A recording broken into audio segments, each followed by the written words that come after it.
तिवारी आज आपका फिर स्वागत करता हूं अपने channel spiritual talk with Praveen पर। यदि आप हमारे चैनल पर नए हैं तो हमारे चैनल को सब्सक्राइब करें और हमारे वीडियो को लाइक कर दें। आपका एक लाइक हमारे मनोबल को बढ़ाता है। आज के इस वीडियो में हम लोग एकादशी व्रत कथा को श्रवण करेंगे। कथा शुरू करने से पहले हम लोग आमल की एकादशी का महत्व जानेंगे और व्रत को करने का पूरा विधान जानेंगे। एकादशी व्रत के साथ इस व्रत कथा को श्रवण करने से आमल की एकादशी व्रत का पूर्ण फल प्राप्त होता है। कथा शुरू करने से पहले आपको मैं सावधान करता हूँ कि कृपया शुरू से लेकर अंत तक इस कथा को श्रवण करें। भगवान की किसी भी कथा को बीच से छोड़कर जाने पर दोष लगता है। इस बार एकादशी 10 मार्च 2025 को है। फाल्गुन माह के शुक्ल पक्ष की एकादशी को आमल की एकादशी कहते हैं। आमल की यानी आंवला को शास्त्र में श्रेष्ठ स्थान प्राप्त है। विष्णु जी ने जब सृष्टि की रचना के लिए ब्रह्मा जी को जन्म दिया, उसी समय उन्होंने आंवले के वृक्ष को जन्म दिया। आंवले को भगवान विष्णु ने आदि वृक्ष के रूप में प्रतिष्ठित किया है। इसके हर अंग में ईश्वर का स्थान माना गया है। आमल की एकादशी व्रत के पहले दिन व्रती को दशमी की रात्रि में एकादशी व्रत के साथ भगवान विष्णु का ध्यान करते हुए सोना चाहिए तथा आमल की एकादशी के दिन सुबह स्नान करके भगवान विष्णु के प्रतिमा के समक्ष हाथ में तिल, कुश, मुद्रा और जल लेकर संकल्प करें कि मैं भगवान विष्णु की प्रसन्नता एवं मोक्ष की कामना से आमल की एकादशी का व्रत रखता हूँ या रखती हूँ। मेरा यह व्रत सफलता पूर्वक पूरा हो, इसके लिए श्री हरि मुझे अपने शरण में रखें। संकल्प ऐसे ही लेना है और जो संस्कृत में संकल्प लेना चाहता है वे बोल देगा मम कायिक, वाचिक, मानसिक, सांसारिक पातक दोष दूरित क्षय पूर्वक श्रुति स्मृति पुराणोक्त फल प्राप्त श्री परमेश्वर प्रीति कामनये आमल की एकादशी व्रत अहम करिष्ये। इस मंत्र से संकल्प लेने के पश्चात पुरुषोपचार सहित भगवान श्री नारायण का पूजन कर लेना चाहिए। उसके बाद भगवान की पूजा के पश्चात पूजन सामग्री लेकर आंवले के वृक्ष की पूजा करें। सबसे पहले वृक्ष के चारों ओर की भूमि को साफ करें और उसे गाय के गोबर से पवित्र करें अर्थात लीप दें। पेड़ की जड़ में एक छोटी वेदी बनाकर उस पर कलश स्थापित करें। इस कलश में देवताओं, तीर्थों एवं सागर को आमंत्रित करें। कलश में सुगंधित और पंचरत्न रखें। इसके ऊपर पंच पल्लव रखें, फिर दीप जलाकर रखें। कलश पर श्रीखंड चंदन का लेप करें और वस्त्र पहनाएं।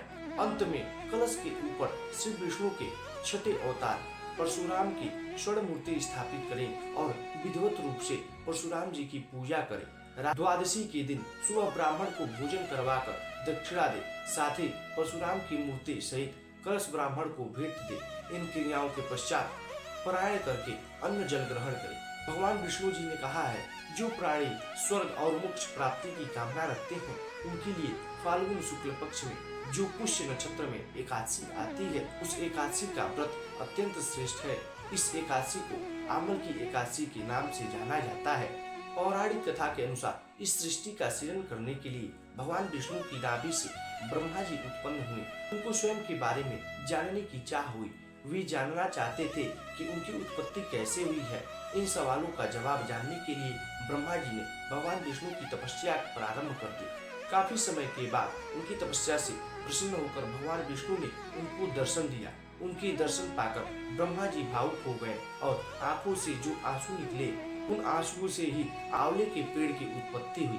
तब उनकी तपस्या से प्रसन्न भगवान विष्णु ने कहा कि आपके आंसू से आंवले का पेड़ उत्पन्न हुआ है। इस वजह से यह पेड़ और इसका फल उनको बहुत प्रिय होगा। आज से जो कोई भी आमल की एकादशी का व्रत करेगा और आंवले के पेड़ के नीचे विधि विधान से मेरी पूजा करेगा उसे मोक्ष की प्राप्ति होगी और उसके सभी पाप कर्म खत्म हो जाएंगे। प्राचीन काल में चित्रसेन नामक राजा राज्य करता था। उसके राज्य में एकादशी व्रत का बहुत महत्व था और सभी प्रजाजन एकादशी का व्रत करते थे।